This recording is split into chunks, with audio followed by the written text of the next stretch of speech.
জি ভাই, মানুষজন কেমন যেন নামাজ কালাম থেকে দূরে সরে যেতেছে। আগে দেখতাম গ্রামে কত মানুষজন একসাথে নামাজ কালাম পড়তো, আর এখন পোলাপান এমন হয়ে গেছে যে মুরব্বি দেখলে পাশ কাটে চলে যায়, যেন আমরা তাকে নামাজে দিতে পারি না। আমার ভাইস্তেই একটু ওই রকম কেয়ার করে না। ভাইস্তে চাচা কি গন?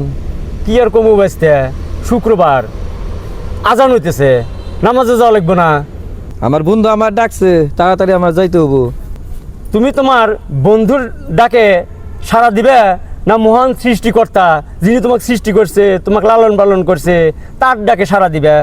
আল্লাহু আকবার,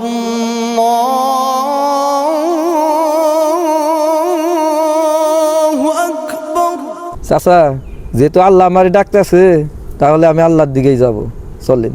চলো চলেন, আমরা সবাই যাই। আল্লাহ সর্বশক্তিমান। আমি সাক্ষ্য দিচ্ছি যে আল্লাহ ছাড়া অন্য কোনো মাবুদ নেই।